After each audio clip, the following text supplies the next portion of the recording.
Welcome back to the Preacher's Page on Politics. I'm Reverend Dr. Von Merritt, and some requests for President Obama. Mr. President, in term number 2, would you, being freed from the fetters of having to leverage everything you do in terms of being able to convert it into political currency that would get you reelected, since after your second term, which I'm sure you're going to win, you won't be tied to all of that nonsense because you can't run again.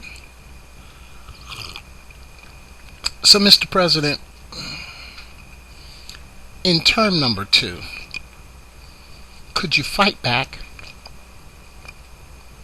In term number 2, again, I don't count myself among those who have absolutely no criticisms of the president. For example, while I applaud the Affordable Care Act and the health care bill that you passed, that presidents have been trying to pass for 100 years, I'm grateful that you finally got it done, but I think it would have been even stronger with a public option in it.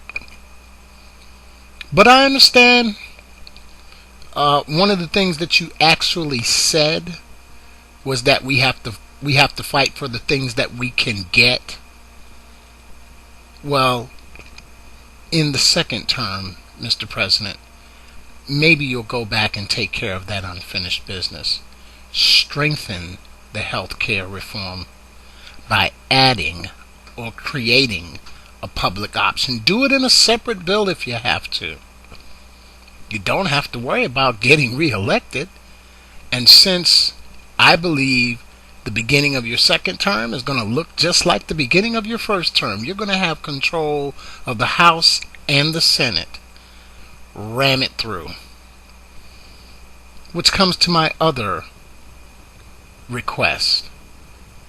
Mr. President, in term number 2, would you forget all this bipartisan nonsense? It's not going to happen.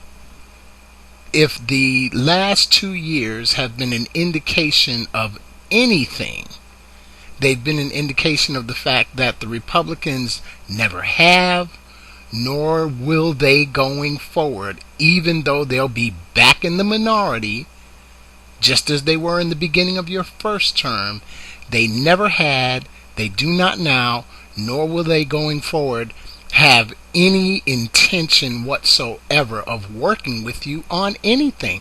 So don't waste any of your time or political capital trying to negotiate with them.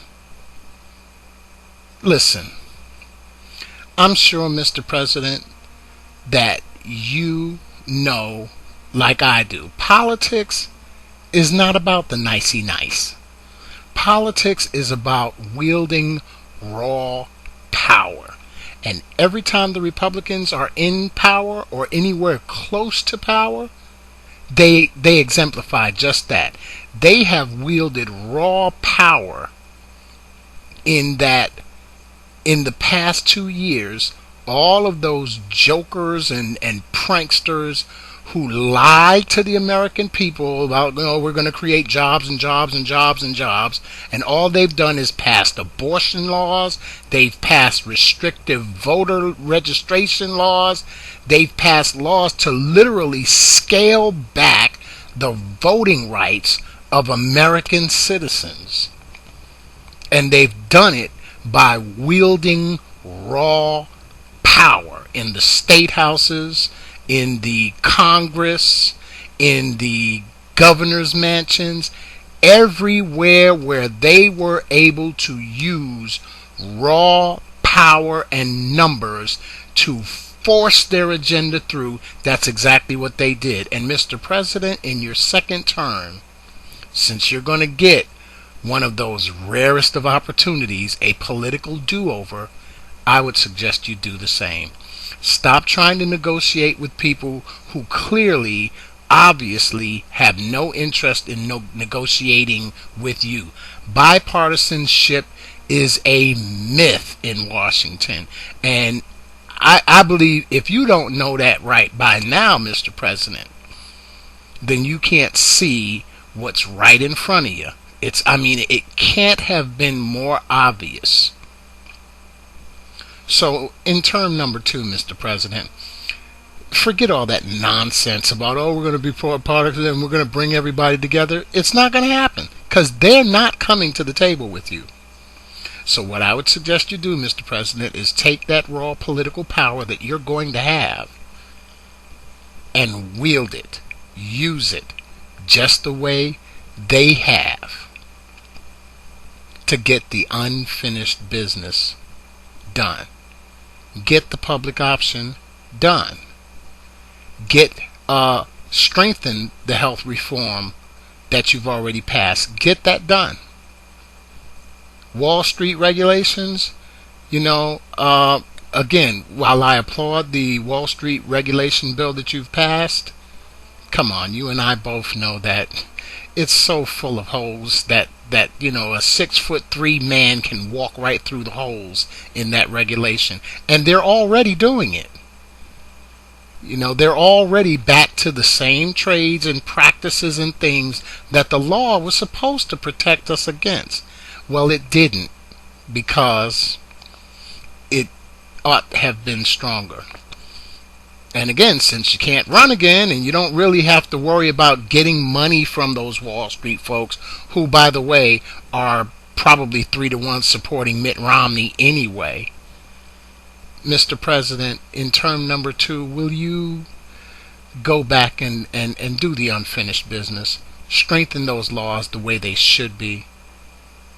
In fact, you ought to even have your Justice Department lock some folks up. I think it's still a crying shame that the jokers down on Wall Street basically plundered the country.